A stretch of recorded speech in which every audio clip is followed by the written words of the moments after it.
This is the Welcome to Humanity podcast with thought leader and transformative psychiatrist, Dr. Fred Moss.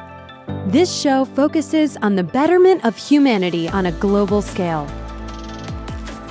Each episode will leave you enlightened, inspired, and ready to make an impact in your world. Welcome to the show. Welcome to your life. Welcome to humanity. Here's Dr. Fred.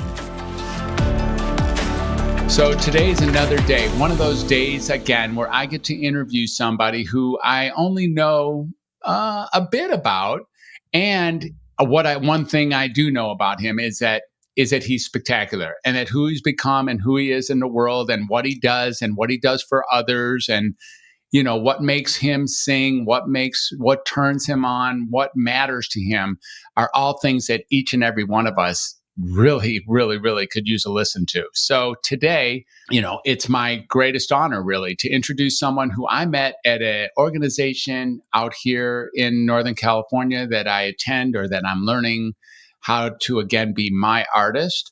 And this is someone who founded that organization called The Curious Forge. Liam Ellerby, thank you so much for being on our podcast today. It's really great to have you. Thank you, Fred. I appreciate the opportunity and love what you're doing. Thank you.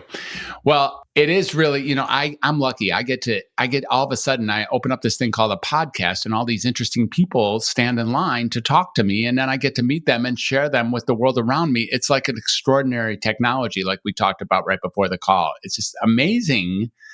And then we really get to make a difference. People listen and they get whatever kind of insights or breakthroughs that they get as a function of our conversations. And somehow it moves the needle forward. So it really is a beautiful opportunity. And I do appreciate that. And the analogy where I'm at with this arts center is that I get to meet all these great artisans in the community and give them a stage or platform, sometimes for the first time in their life, to share their passions with an eager audience. So I totally get what you're saying.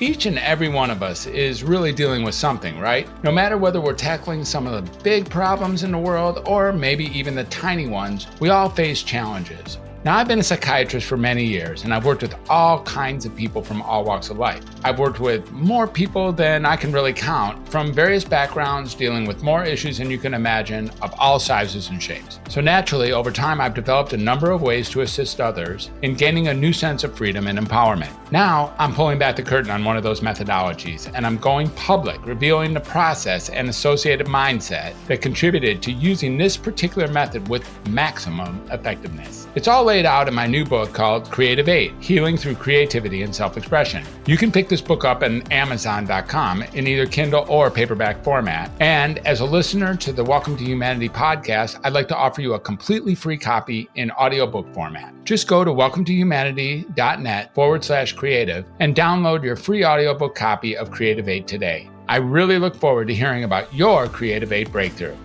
Now, let's get back to this amazing conversation. Yeah, that's fabulous. So we've been around this twice, so let's talk a little bit about the Curious Forge. And if you could kind of maybe initially just let us know what that thing is. What is that building? What is that thing, the art community? What is the connection with the Curious Forge with the, I suppose Nevada County, but Northern California art and artisan community? And where's your role with that?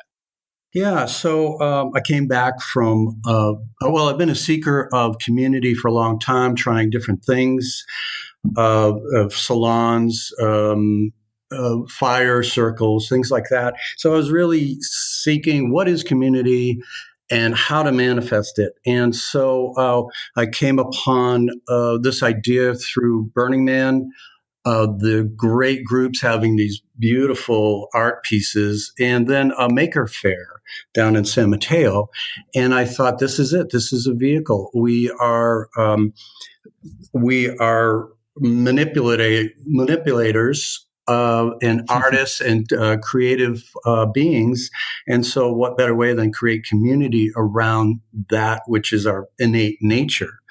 And so we started off basically in my garage, moved to about 1,000 square foot building, grew out of that, moved to a 3,000 square foot building, collecting more tools and equipment and personalities, artists and techies as well. And now we're in the old Grass Valley Group, which was the biggest manufacturer and employer in Nevada County at one point. So we got so lucky to get into this 20,000 square foot abandoned manufacturing facility, worked really hard to get it going. And now we have several different areas, about 40 volunteers and about 120 members. And what we try and do is be a resource hub for all of Nevada County. We're equal gender, gender balanced, age balanced, 18 to 88. And in fact, a 93-year-old inventor just stopped by and wants to use facilities for that. And we work a lot with students from grade school all the way up through the local community college, just providing them hands-on support and equipment and space to really explore and recapture their own aesthetics. We've kind of lost that a little bit. There is a lot of people with woodworking equipment in their house if they have a garage, but we have a lot more than that. And so it allows a real exploration and into your own aesthetics and meeting yourself in the processes and materials that are available here, which is pretty extensive. It's just amazing. So, this is how we met, was that, my lovely wife found an ad for the Curious Forge as soon as we moved here. And it was like, let's go check this place out. And, I don't think you're giving it almost a proper due when you talk about like a 20,000 square foot building, because when you walk in, it almost seems like every single nook and cranny is being used effectively to deliver this resource hub for the community. Like, maybe that's not true. I'm sure there's areas that aren't yet built in, but my goodness, you have so much going on in there, Liam. I mean, so there's a lot of different variations on this. And what I enjoy, I'm a student of this type of center. And we were a makerspace, and we still are, but we're also called an arts center because that captures a lot too. But this is an organic growth of this. So typically what happens is someone in the community is directed to us, or I find them, and they're really passionate. They've been working in their studios for 30 years by themselves. And then they come in and see what we're doing and get very enthusiastic and passionate. And we give them a place to land and that platform to share their skills. So we have the latest ones is a blacksmith shop. We got a full-up blacksmith shop and a glass blowing studio. And so we had two professional glass blowers, and of course they work alone in their studios. And when we started building out this, they came and inquired about it, and they've done probably about 12 classes now. I was in one. Right. That was really amazing. Yeah, that's right. That's when me and you met. Was when you had to go show me where the paperweight I had made was being hidden. That's right. Yeah. Go ahead. So I just had dinner with one of the glass blowers, and he's rather shy and quiet, the quiet one there. And so in our course of our conversation, it came out that how much it changed how he looked at his profession and the ability to connect with people and see their enthusiasm, because he had never seen that before, and deepened his appreciation for that. You can see it through new eyes a lot of times when you're looking through that new student or a new participant in that. And I see it all the time. And I teach MIG welding and metal art, and it's just a passage You use in all these cases, you're using equipment. Sometimes, like in MIG welding, there's electricity, cold hard steel. You're covered head to foot in equipment, and it's it can be very intimidating. And so to walk through that passage of face, a lot of people, they're facing fears of electricity and equipment, having masks on and things like that. And you can see that confidence and empowerment that comes out of that. And that's the juice for me. That is awesome. Is that just empowering and, vectoring someone's life, sometimes just temporarily giving them confidence. But sometimes it becomes a career path. So, yeah. That's beautiful. So, Liam, you're talking a little bit about like rediscovering or recapturing the aesthetics, or in this case, gaining confidence that you didn't know you didn't have access to, or gaining empowerment over the fears of the unknown, whether that be equipment from head to toe, or the mask, or electricity, or fire. In the world of glass. I was just going to say it gets pretty darn hot back there, and kilns is, a lot of fire. There's a lot of high heat out there.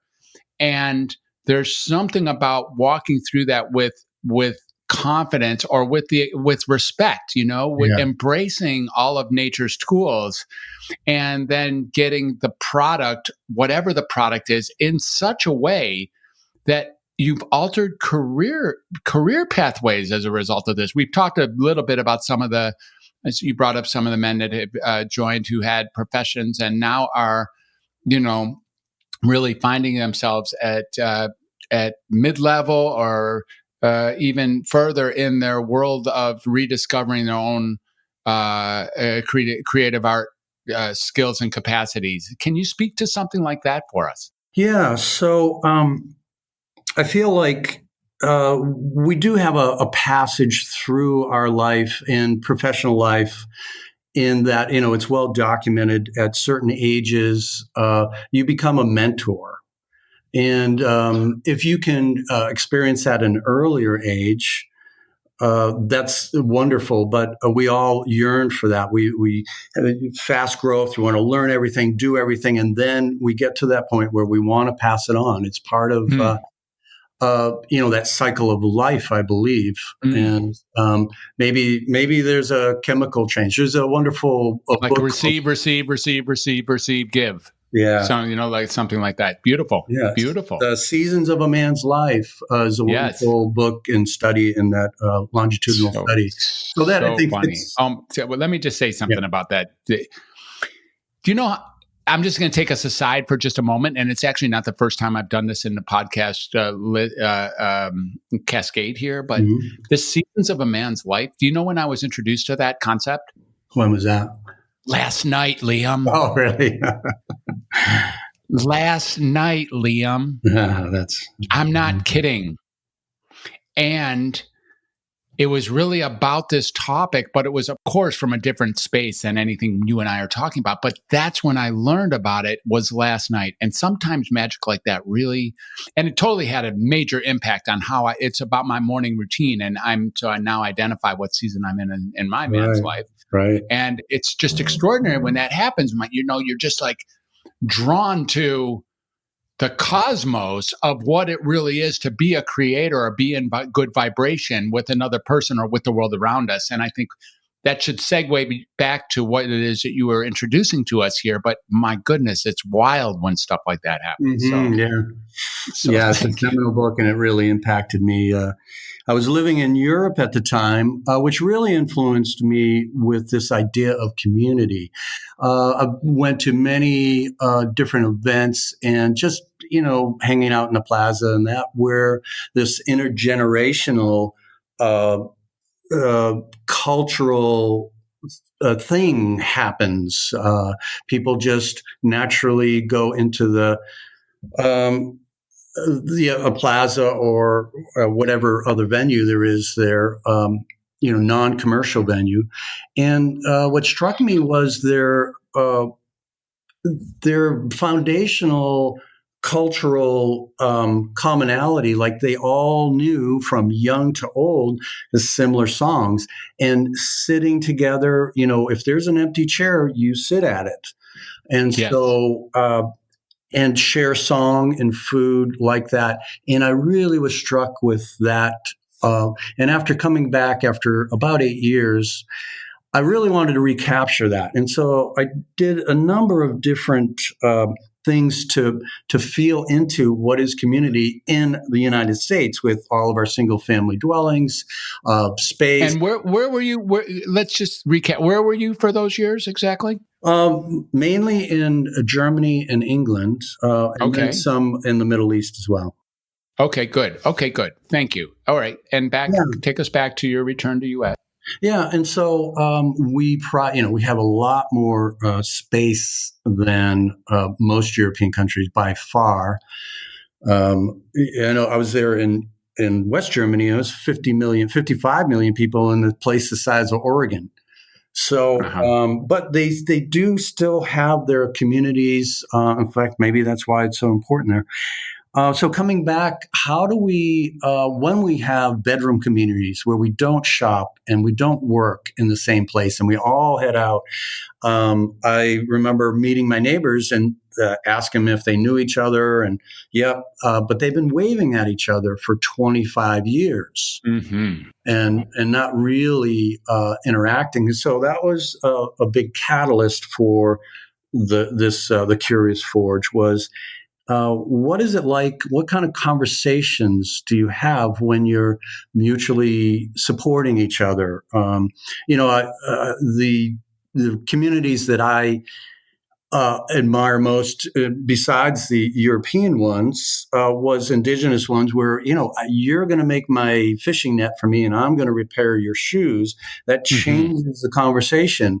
So our independence has its bright points and its shadows, in that we are and can be totally independent from our community, if we choose to be. And I think I'm feeling like the pendulum swinging back into that space where community is more and more important.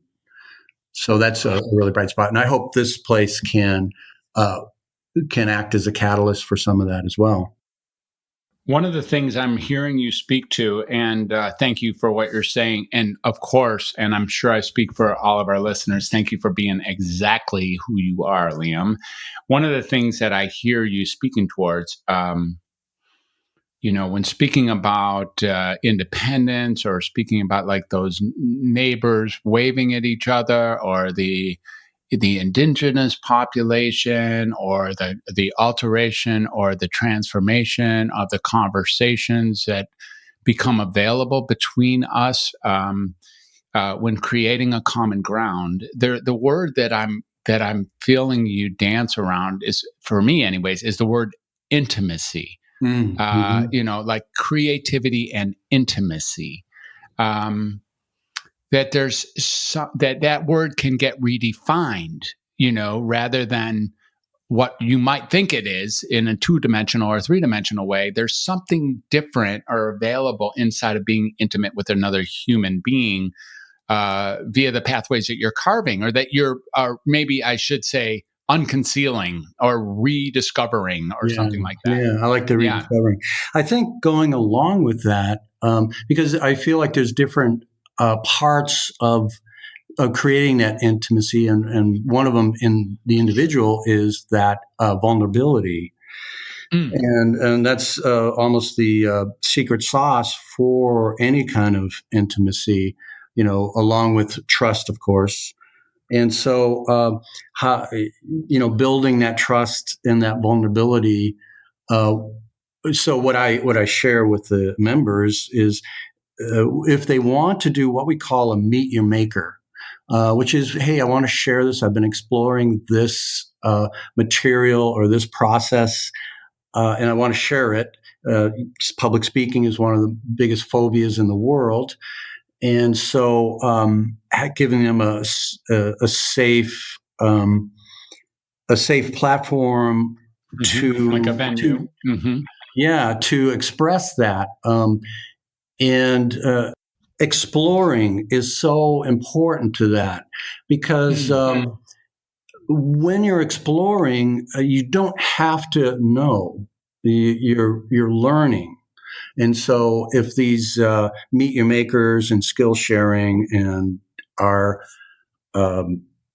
exploration and framed in that term or terminology, then it makes it a little bit safer, and we can feel a little bit more vulnerable. Hey, explorations necessarily go down paths that may not be fruitful for what you're trying to accomplish, and it can lead to things that are discoveries and rediscovery, like you're talking about.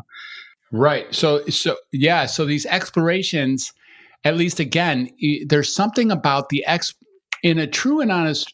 Correct me if I'm wrong, or at least append me if I'm wrong here. In a true and honest exploration, an adventurous exploration, we are exploring into what is literally the unknown, right? And so we don't know what we're going to discover at that in a true exploration, right? Otherwise, it's not a true exploration. We're just like re-entering something we already know. Regurgitating. Yeah. Yes, regurgitating. So I guess that you do take the risk. One does take the risk that when they explore, that they're going to run across things that aren't immediately fruitful. Yeah. Like don't immediately quell whatever it is that you think you're searching for. Right. And what I like in sharing an exploration is the questions, and because real creative breakthroughs happen when you create these new relationships between things, and that can go for people as well as that discipline that you're exploring as well. It's interesting, you have me thinking about this intimacy, and I'm just hearkening back to various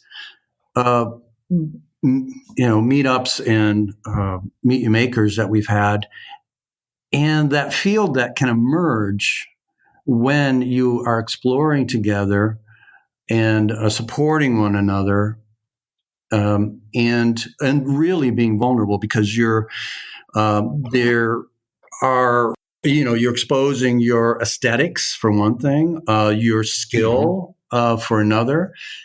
And so, and we generally are around a big table, and if that's the discipline, will be supportive of that. So, that's really interesting lens to look at that through. But that field of dropping in together is really interesting. Like in blacksmith. Well, let me tell you about almost the acme for me happened in our last space. We were building a 6-person pedal powered eagle. And so we had I'm sorry, not every one of us knows what that is. Will you say that one more time? Yeah. Six-person pedal powered eagle. All right. Well, I guess we can imagine what that might look like, but I'm sure you'll you can open that up for us a little bit. Right. I'm looking at it right now. It's about 25 feet long, 3 people on each side facing each other. Probably has about a 25-foot wingspan. And we originally built it for Burning Man. We use it in the local schools, though, and the local people have probably seen it in parades. And so it's a real blast to be on it together with that group of people. But building it, I remember just sitting there after working a few years really hard at figuring it out and doing my own explorations around it, and closing my eyes while about 20 people worked on it. And it was like this orchestral music where there was grinding and welding and bending, conversation and laughter. And I go, this is it. This is what a community is about. And we had 18-year-olders and 80-year-olders all working on it, sewing and doing the electronics on it and the welding and the mechanics. So that to me was the community as close as I've gotten to that community, which, a lot of people have different definitions, but I can say that it's not your circle of friends. It can be that, but that's community also maybe includes people you disagree with politically, Thank you. religion, and that. But we're working together, and we have that view of the meta view of this path that we're all on together and individually simultaneously. And so, this is one vehicle for that. It's amazing. So again, I'm jotting down notes and I'm coming up with words that I feel like we're dancing around. So new words that are showing up on top of intimacy are words like a self-expression or community expression or love, like really love. I mean, come on, that's really what's driving this whole thing, I think. And this creativity, community, sharing. I love what you just said. Like, this is not just friends. In fact, friends share something. They share some common entity that allows me to call you or someone my friend.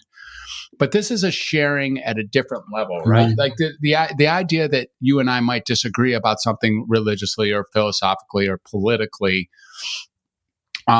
doesn't get in the way of the creation of a 6-person pedal-powered ego, for instance. Right. Instead, there's a new kind of community, a new kind of togetherness that likely arose from that, and that you get to say, yes, this is what community can look like in the face of vulnerability, in the face of playfulness, in the face, of intimacy. Yeah, that's a really nice framing of that, and I really feel, love is, we just don't have enough vocabulary for that. Like I love pork and beans, and I love this life. They're just two different things. So I don't know. They're pretty close. They're pretty close to the same. But go ahead. I'm calling pork and beans in life right there with synonymous. But I digress. Please continue. Yeah. I think it's an emotional pitch that differentiates them. The wider perspective, maybe that does. But you're right. It might just be graduations of the same thing. But I do wish we had more words to be more subtle with it and be more accurate. Yes. In Germany, I love that they had, they have the formal and informal. And, my landlord, after a time, he actually corrected me. I was using the informal pronouns in that. And he corrected me and said I should use the formal. And then after several months, he announced that to me that I could then start calling them by the informal. That's just incredible. Yeah, and so I love that. It's almost a ritual, and we don't have a lot of rituals. Coming of age and becoming an adult and things like that. But I'm kind of digressing a little bit. So I'm sorry. Well, let's get back to what you're saying, because I don't know that it's really digressing. I think what we're exploring here is the origin of community creation. Like, what creates an us, Liam? Where is it that us can work or be or play or share together? Mm-hmm. What is this us? Yeah. And that's what we're really talking about when we say community. Like, what are the lines that call us community? And what I'm really moved by, Liam, is the possibility that you're aiming at something which I know maybe all of us are, the possibility that we have access, that the us is humanity. Mm-hmm. Yeah. And, along with that, we do have these ties that bind that we're, and I'm just enthralled at things like the contagion of laughter, of yawning, of women's menstrual cycles syncing up. We're one of the few mammals that show the whites of our eyes. All these, pheromones and things that are happening, body language. We're so good at reading body language for the most part. And so we are hypersocial and connected in that way. So how do we raise that level and acknowledgement of how hypersocial and connected we are? What kind of barriers are we putting up? I feel like what I've experienced is a bit of the ego getting in there. Like I have to be the one that knows. We have a hard time, especially in the male, the male realm of not knowing, because in our workplace for 30 years, for me, I was valued on what I knew and and could act on. But so it was very important. So going back to that vulnerability and intimacy, and humility. Humility, right. Then I had an experience with a young engineer that came on. I worked as an engineer for 30 years. And he had so much humility and just accelerated and became a director in the corporation because of that. He was smart, but he wasn't afraid to ask answers or share freely. And since he shared freely, other people shared with him as well. And I guess the biology helps us and is supporting us in many ways to have an us.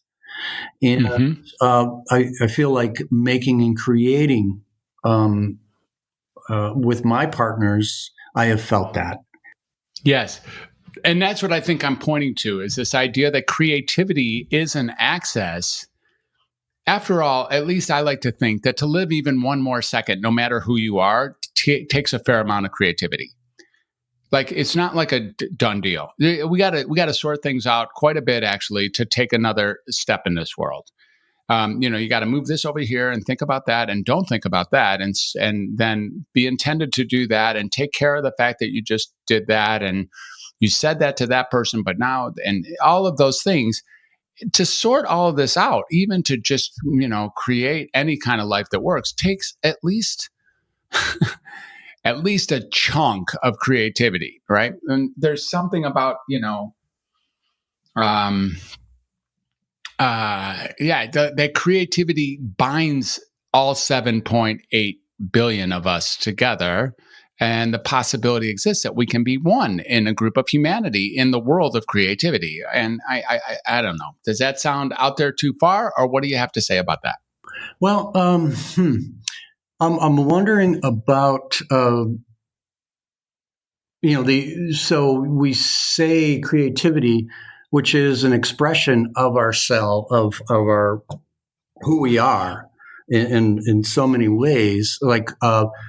How we dress. You can tell certain things about a person 50 feet away by how they dress.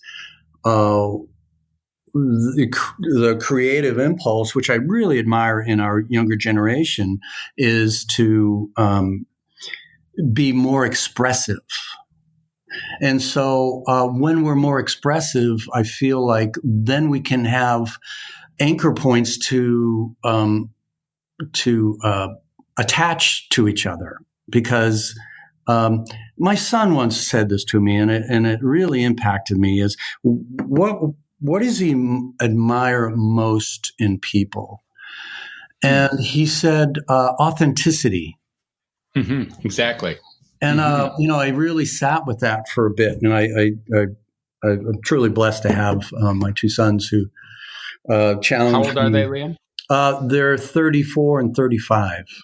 That's awesome. Yeah. And are they up here in California and healthy and hanging out, or where are they? Yeah. So one of them is in Sacramento, and he has a degree in cooperative community development and is trying to do a homestay program, which is looking at placing students who have a housing crunch with elderly who have a physical impairment potentially crunch. And so they're going to be pairing them up. And That's awesome. Yeah. So he's always lived in cooperative housing. And, That's awesome. Yeah. He's a real touchstone in that realm. And I talked extensively with him when I was, exploring this here in developing.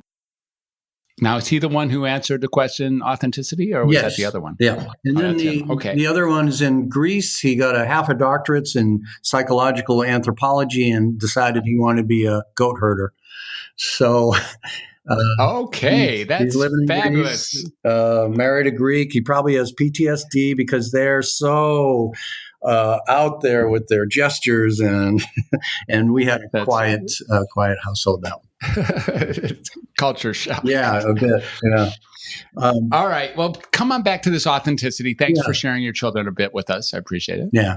So, what is authenticity? What do you admire most? Right. But that was the question. What do you admire most? Yes. Yeah. So it does give us, if we know that somebody's being genuinely authentic, then just like you can't deny someone's emotion, I feel like this falls into that as well, is that accepting them and knowing them.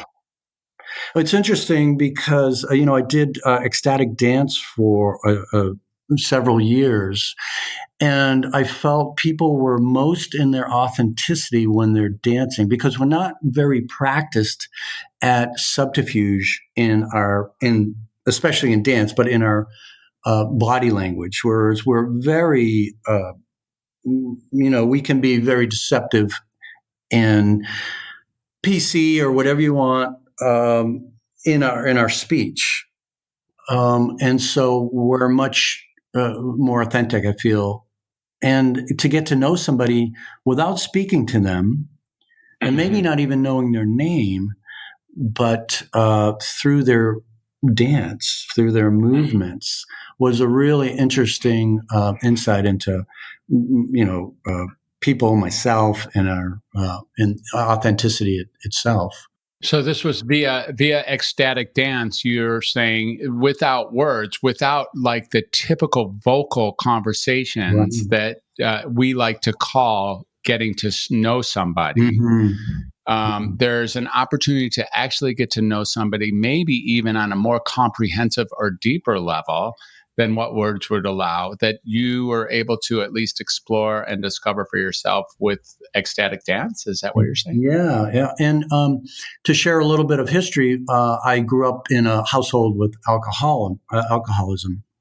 And so that can, and many times does, make you a bit more hypervigilant, because you don't know what's going on. So you have to, or what's going to happen next. And so I've always felt that I trust, say, actions more. I trust body language more, and so that kind of brought that out. And along with that, all these gifts that came out of that.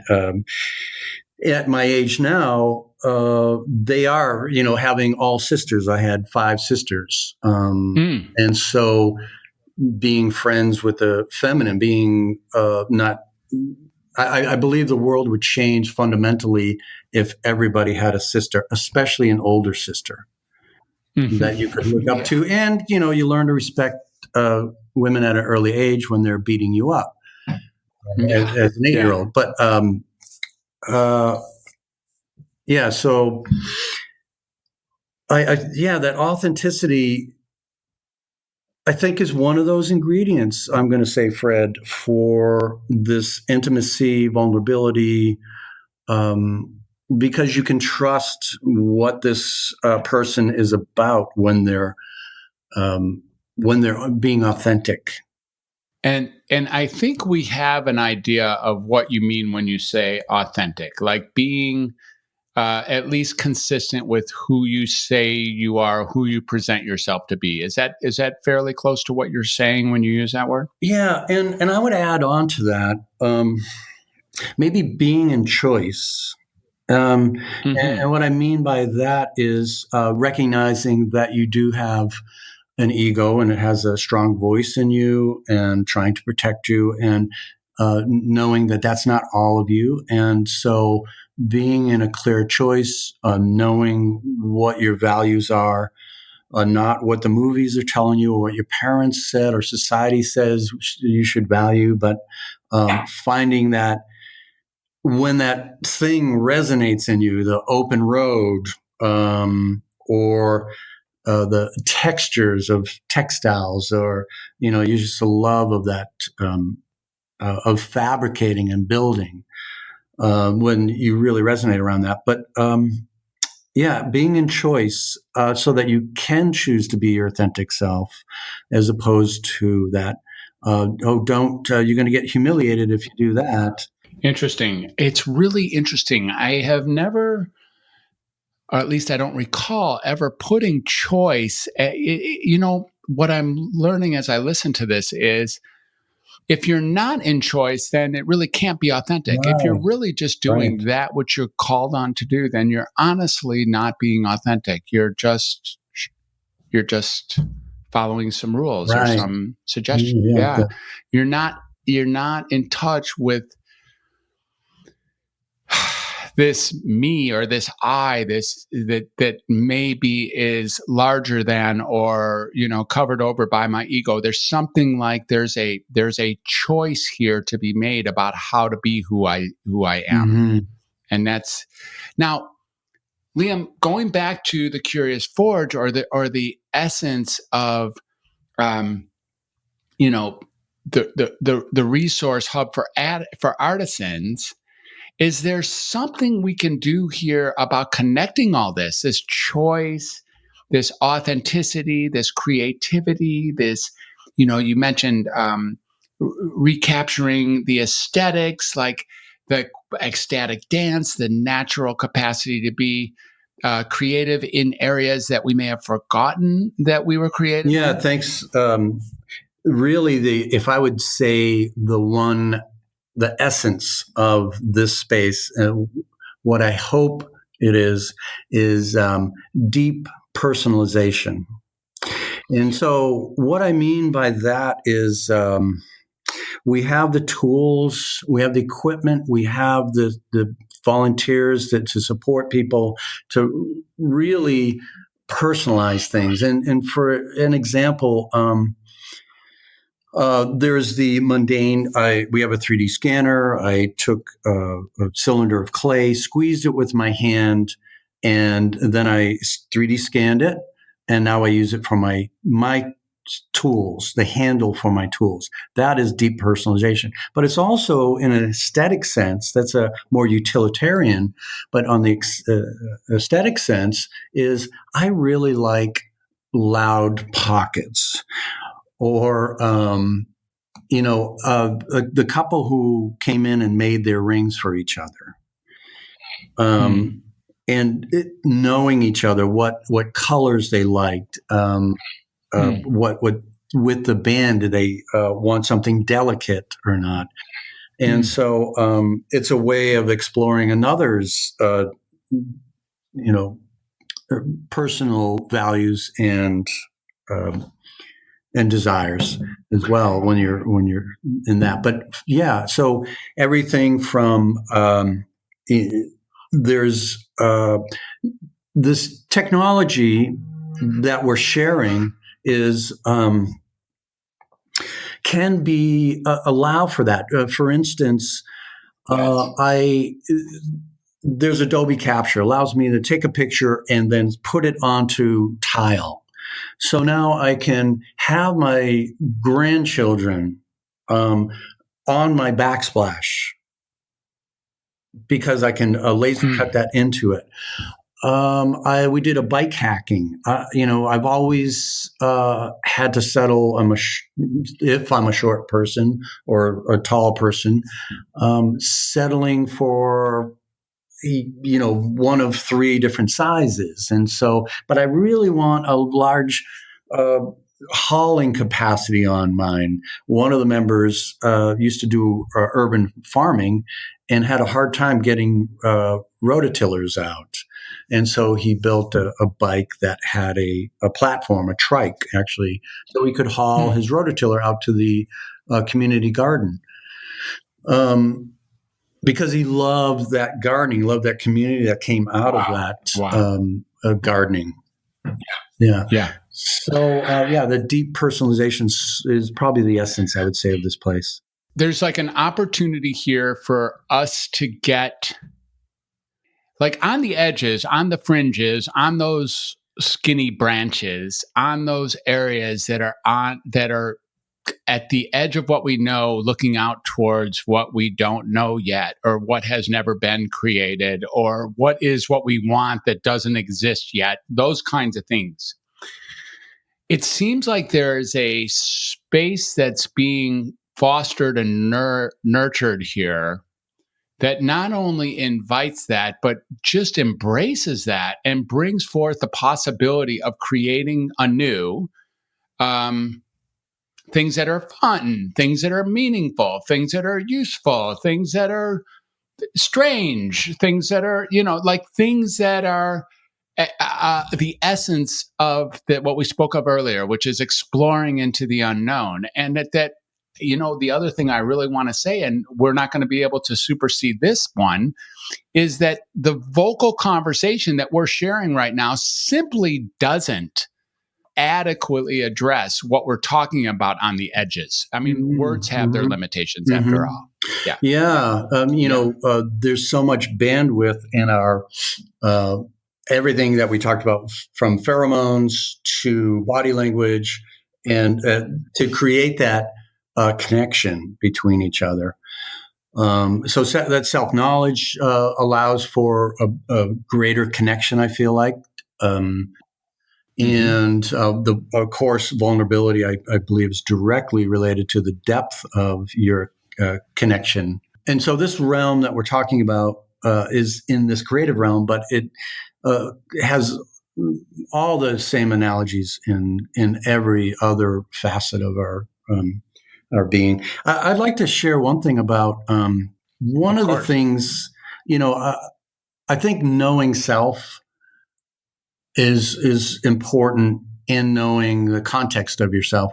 And so one of the things I see time and time again is for people coming into the space is that if only I had the time, if only I had the space, the equipment, and the skill, guidance, and all that, and then they meet themselves in the struggle to become an artist. We have a very romantic notion of what an artist is, and that can be easily dissuaded by talking to an artist and the challenges of vulnerability and all that, but also of meeting the material. If we're the sum of our relationships, Descartes, famously said, then I would include materials, gravity, each other. And so to fully witness yourself is to see yourself in the mirror of those challenges.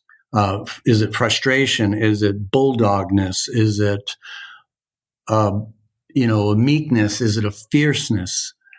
And the challenges that you necessarily have when you're trying to sculpt something or, learn a new technology. So I think it's really important to self-knowledge, which, allows for, like I said, a deeper connection with others. Other than that, your connection is less on those tiny branches you're talking about, you are less involved in that because you don't know yourself well enough to make those deeper connections. Mm-hmm. One of the things that I don't know if you know this about yourself, and my guess is that actually, due to the laws of physics, you could not know this about yourself, which is, because like the theory of relativity, which is something like what you bring forth, Liam, is a safety. There's a safety here. Another word that just hopping up. I don't think you've said the word, but there's a safety that you provide. And I already know that if I go further than my so-called comfort zone, my familiar zone, and I head on out past that into, I don't know where the heck I am zone. I don't know what to do next zone. I don't know how to zone. That what the curious forge is as a outpicturing of Liam Ellerby and others is a space for that, for embracing that, for encouraging that, for nurturing that, for fostering that, for encouraging that, like really, really out there, and not with too much excitement. Just that, yeah, we got you, That's what we do. It's something about comfort out there that's extraordinary. And thanks for bringing that forth to the earth, because you see, when I talked earlier today about your extraordinary humanity, it wasn't that I knew this was with you, but my goodness, you can't know that that's exactly what you bring. I'm not making this up. This is what you bring to conversations with each and every person, whether or not you speak. So thank you for being you, and thank you for forging ahead with the forge. I think it may come down to something simple like judgment is a two-edged sword. Knowing my own frailties and faux pas and shortcomings in that, if I can be easy on others, and then I can be easy on myself. And the other, kind of corollary to that is that we give what we most want to get. A friend of mine who sent out these beautiful cards to her friends for no reason at all, absolutely teared up whenever she got one. Yeah. So that lesson to me really stuck is we give what we most want to get. And so I want acceptance. I want support. And along with that, I really feel like I'd love to have a conversation around, is it really necessary that we get love from everybody? I want to I'm not sure, but it would be a great conversation. I feel like acknowledgement and acceptance and meaning are the core. And that acknowledgement and acceptance, it can, you could define that as love. And I just being in groups of and having new members coming in, trying to introduce them to others and finding that common thread for this warp and weft of community we're trying to make, is really that acceptance part of it, an acknowledgement. And then this place is just full of whatever meaning you want to place into it, via your art or by your support. We have right now 3 classes going on right now. They're done by volunteers, and they're donating their time.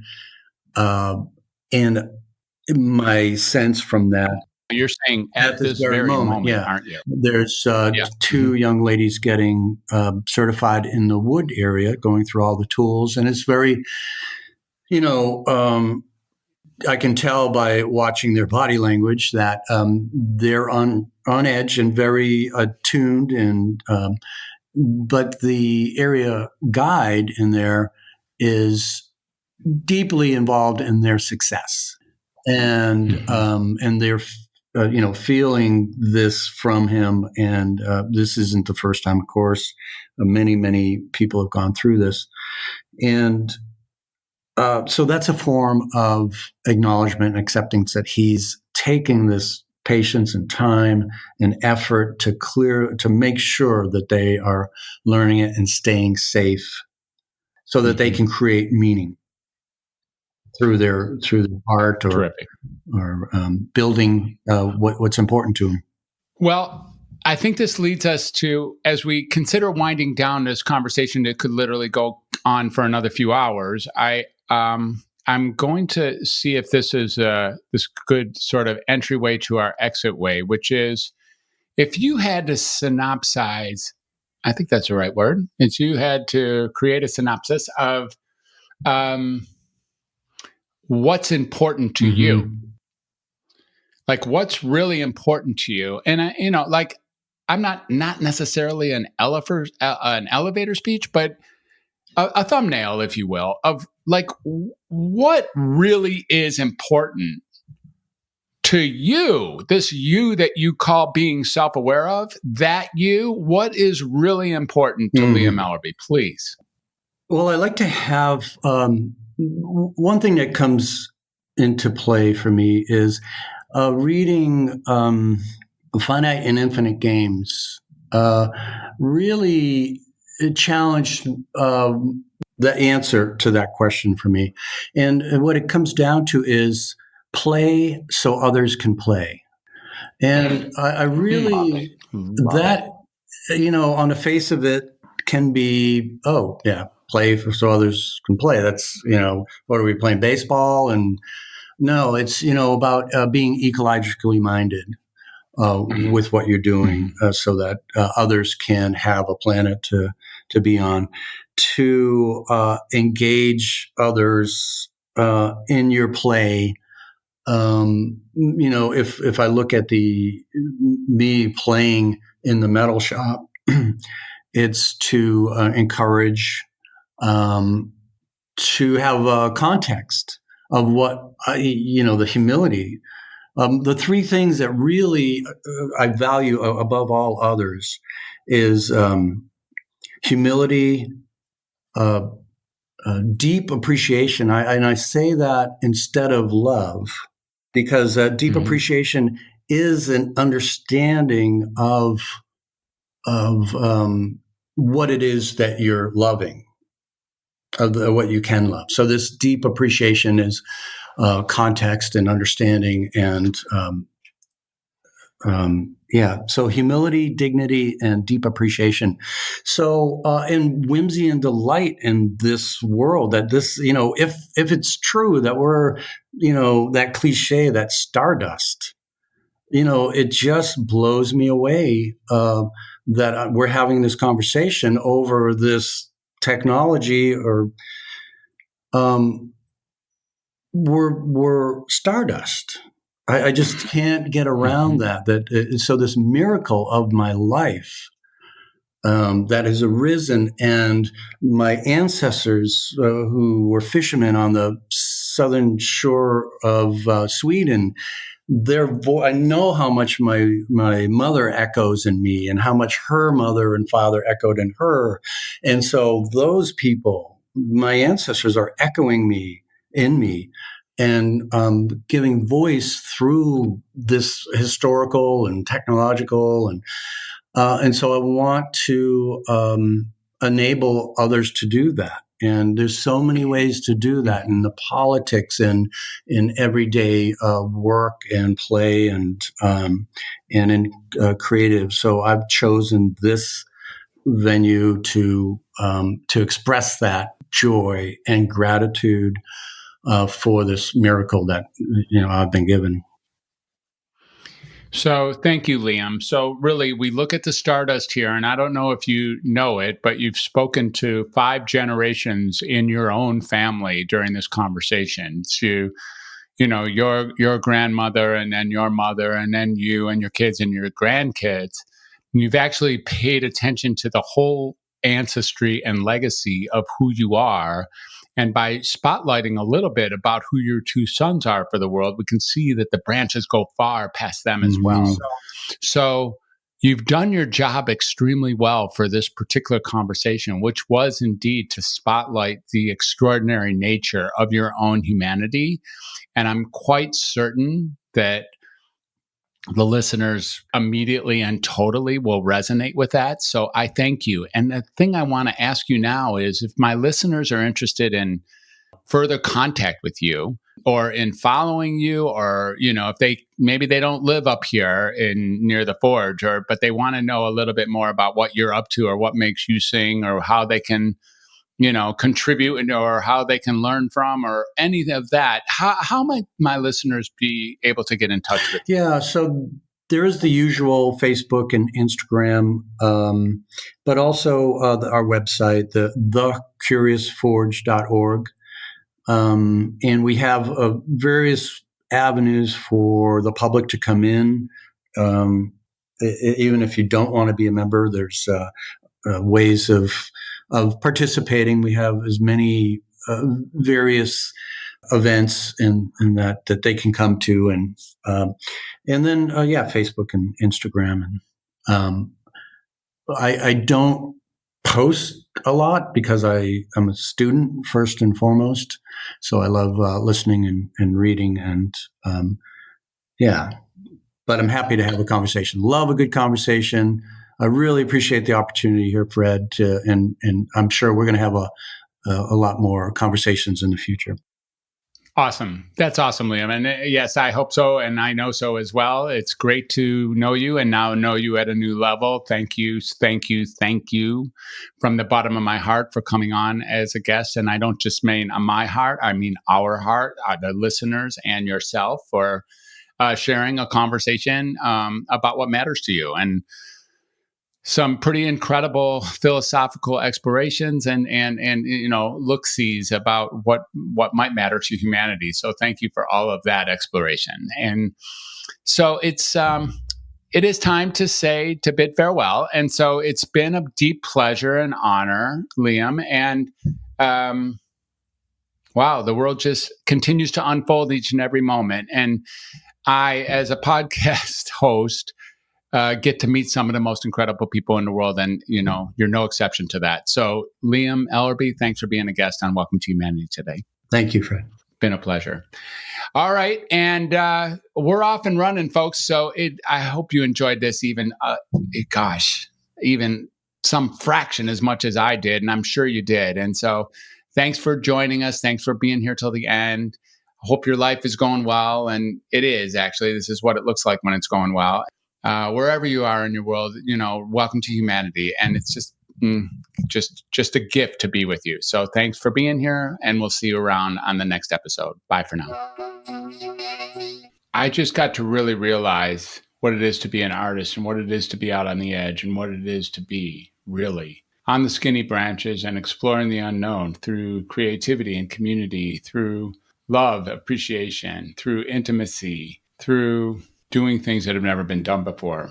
And this is a man that I just met this month, and it's just another example of just an extraordinary human being walking around on this planet with us that are really out to make a difference. Maybe as you were listening, you thought of a person or some people in your life that you thought they could sure benefit from this episode. So go ahead and reach out to them. Invite them to listen, and then invite them to subscribe and listen to the Welcome to Humanity podcast. And I'd like to ask a favor of you that is, really important in terms of impact. Maybe you could take a moment and hit the subscribe button yourself on the podcast player. And that way you'll get the latest episodes as they become available. And if you really appreciate it, which I know you do, take a few minutes and leave a positive review on Apple Podcasts. Subscribes and reviews, well, that's how we reach more listeners. So if conversations we're having here are contributing to your life, go ahead, pay it forward by subscribing and leaving a really wonderful review. To catch up on past episodes, head on over to welcometohumanity.net/podcast. And until next time, again, this is Dr. Fred, and this has been another incredible edition of the Welcome to Humanity podcast. Thank you for listening.